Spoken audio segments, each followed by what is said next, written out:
सुप्रभात छात्रों, आज हम अपनी पाठ्य पुस्तक आरोह भाग 2 से जिस कविता को पढ़ने जा रहे हैं वह कविता है उषा, जिसके रचनाकार प्रसिद्ध बिंबधर्मी कवि शमशेर बहादुर सिंह जी हैं। आइए सर्वप्रथम हम कवि शमशेर बहादुर सिंह का परिचय प्राप्त करते हैं। शमशेर बहादुर सिंह का जन्म 13 जनवरी सन 1911 में देहरादून में हुआ था। देहरादून अब उत्तराखंड का भाग है। शमशेर बहादुर सिंह की प्रकाशित रचनाओं में कुछ और कविताएं चुका भी हूँ मैं नहीं, इतने पास अपने, बात बोलेगी, काल तुझसे होड़ है मेरी, उर्दू हिंदी कोश का संपादन इन्होंने किया। शमशेर बहादुर सिंह को साहित्य अकादमी व कबीर सम्मान सहित अनेक पुरस्कारों से सम्मानित किया गया। इनका निधन सन 1993 में अहमदाबाद में हुआ। तुमने धरती का पद्य पढ़ा है, उसकी सहजता प्राण है। खुद को उर्दू और हिंदी का दुआब मानने वाले शमशेर की कविता संधि स्थल पर खड़ी है। यह संधि एक ओर साहित्य, चित्रकला और संगीत की है तो दूसरी ओर मूर्तता और अमूर्तता की तथा ऐन्द्रिय और ऐन्द्रियेतर की है। सन 1948 में शमशेर दुआब के रूप में पाठकों के सामने आए। दरअसल दुआब उनके आलोचनात्मक निबंधों का संग्रह है। इसमें कुल 17 निबंधों में उन्होंने हिंदी और उर्दू के प्रसिद्ध साहित्यकारों की कृतियों का मूल्यांकन किया है। दुआब का अर्थ होता है दो नदियों के बीच की जमीन। शमशेर हिंदी और उर्दू के संधि स्थल थे। शमशेर को हिंदी कविता में अनूठे ऐन्द्रिय बिंबों का सर्जक माना जाता है। वे प्रेम और सौंदर्य के कवि हैं। शमशेर का काव्य मानव को प्रेरणा देता है। लगभग प्रत्येक भावनाओं को उनके काव्य में स्थान मिला है। पाठक अपनी रुचि के अनुसार उसका आस्वादन कर सकता है। उनके काव्य जगत में पहुंच जाने के पश्चात सब कुछ अपना सा लगने लगता है। शमशेर की कविताओं को पढ़ने वाला पाठक वर्ग यह अच्छी तरह जानता है कि उनको पढ़ना रंग, बुनावट, स्वर आदि के अनेक स्तरों से गुजरना है। ये सभी जीवन अनुभव से आती हैं।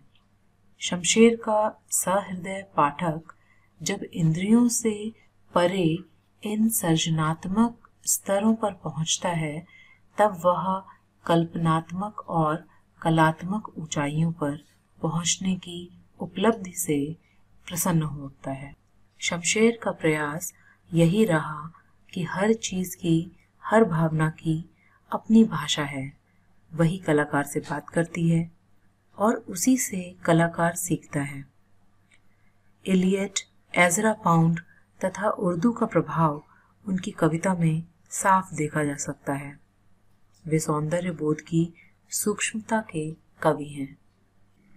विचारों के स्तर पर प्रगतिशील और शिल्प के स्तर पर प्रयोगधर्मी कवि शमशेर की पहचान एक बिंबधर्मी कवि के रूप में है।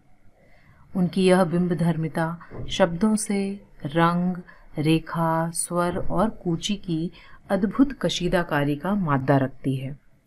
उनका चित्रकार मन कलाओं के बीच की दूरी को न केवल पाटता है बल्कि भाषातीत हो जाना चाहता है। उनकी मूल चिंता माध्यम का उपयोग करते हुए भी बंधन से परे जाने की है। ओ माध्यम, क्षमा करना कि मैं तुम्हारे पार जाना चाहता हूँ।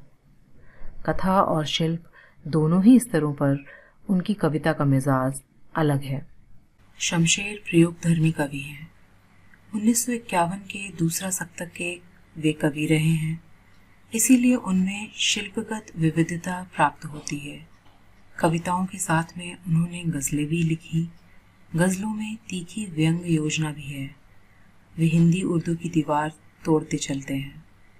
उर्दू शायरी के प्रभाव से संज्ञा और विशेषण से अधिक बल सर्वनामों, क्रियाओं, अव्ययों और मुहावरों को दिया है। उन्होंने खुद भी कुछ अच्छे शेर कहे हैं।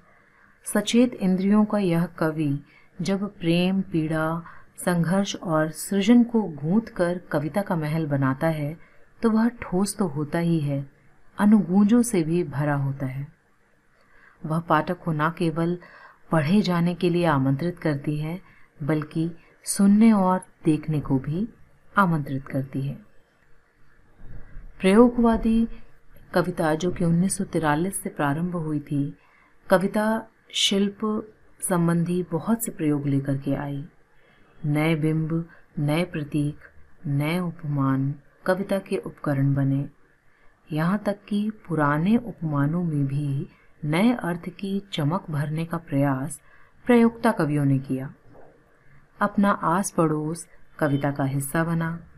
प्रकृति में होने वाला परिवर्तन मानवीय जीवन चित्र बनकर अभिव्यक्त हुआ।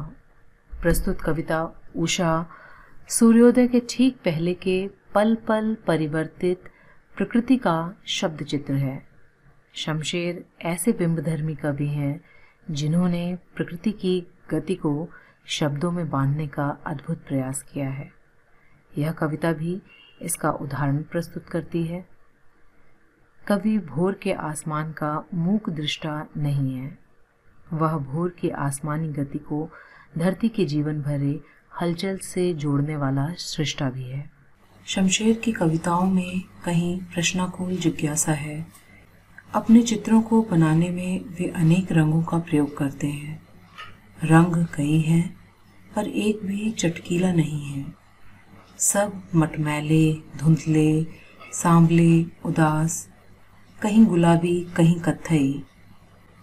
बच्चन सिंह शमशेर के बारे में कहते हैं कि रंगों के मिश्रण या कंपोजिशन का क्या कहना, उन्हें उसकी विधियां मालूम हैं। सूर्योदय का रंगारंग दृश्य उक्त वक्तव्य की पुष्टि करता है। रंगीन बिंबों से बुना गया सूर्योदय का दृश्य किसका हृदय आकृष्ट नहीं करेगा। इसीलिए वह सूर्योदय के साथ एक जीवंत परिवेश की कल्पना करता है। जो गांव की सुबह से जुड़ता है वहाँ सिल है, राख से लिपा हुआ चौका है और है स्लेट की कालिमा पर चाक से रंग मलते अदृश्य बच्चों के नन्हे हाथ। यह एक ऐसे दिन की शुरुआत है जहाँ रंग है, गति है और भविष्य की उजास है, और है हर कालिमा को चीर कर आने का एहसास कराती उषा। तो आइए प्रस्तुत है कविता उषा। सर्वप्रथम मैं कविता का सस्वर पाठ करूंगी, तत्पश्चात उसकी व्याख्या प्रस्तुत करूंगी। प्रात नभ था बहुत नीला शंख जैसे भोर का नभ। प्रात नभ था बहुत नीला शंख जैसे भोर का नभ। राख से लीपा हुआ चौका अभी गीला पड़ा है। बहुत काली सिल जरा से लाल केशर से कि धुल गई हो। स्लेट पर या लाल खड़िया चाक मल दी हो किसी ने। नील जल में या किसी की गौर झिलमिल देह जैसे हिल रही हो। और जादू टूटता है इस उषा का, अब सूर्योदय हो रहा है। अब सूर्योदय हो रहा है। आइए पहले कठिन शब्दों के अर्थ जान लें।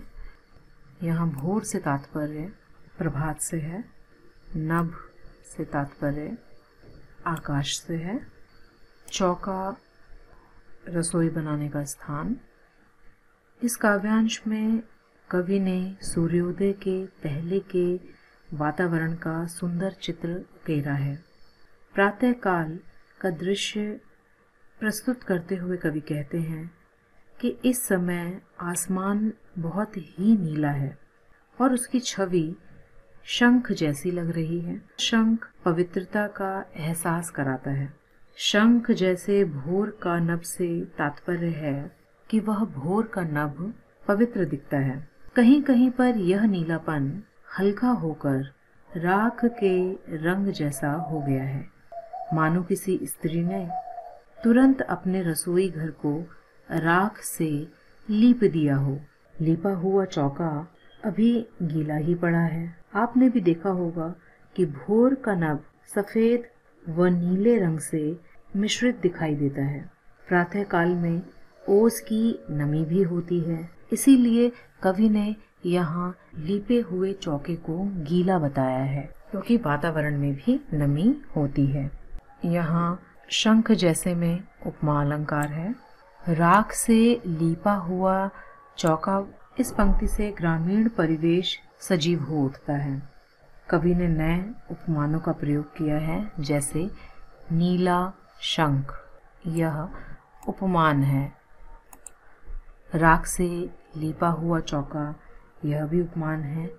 कवि ने अतिरिक्त जानकारी को देने के लिए कोष्ठक का प्रयोग किया है और कोष्ठक पूरक का काम करते हैं, कथन को स्पष्टता प्रदान करते हैं।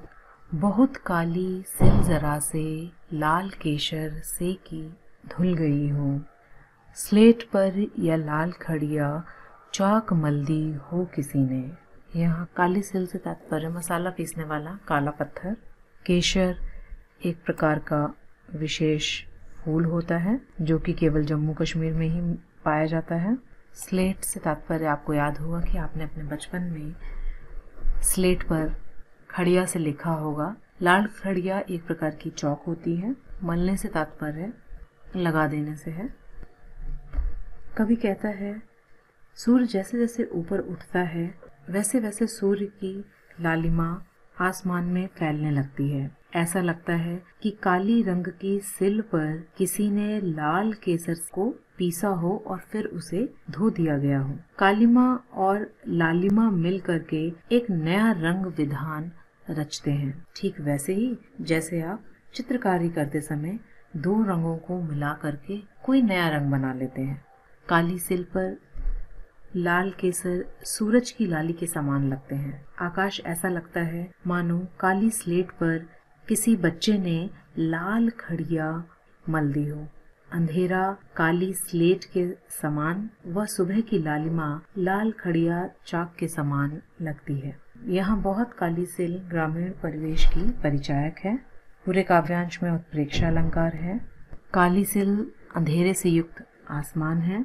स्लेट यहाँ पर अंधेरा को कहा गया है और लाल खड़िया सूरज की लाली का परिचायक है। पूरी कविता मुक्तक छंद में है। आते हैं अगले काव्यांश पर। नील जल में या किसी की गौर झिलमिल देह जैसे हिल रही हो, और जादू टूटता है इस उषा का, अब सूर्योदय हो रहा है। यहाँ गौर से तात्पर्य गोरी से है। झिलमिल से तात्पर्य मचलती हुई। देह से तात्पर्य शरीर। जादू से तात्पर्य आकर्षण या सौंदर्य। उषा प्रातःकाल और सूर्योदय सूर्य का उदय होना।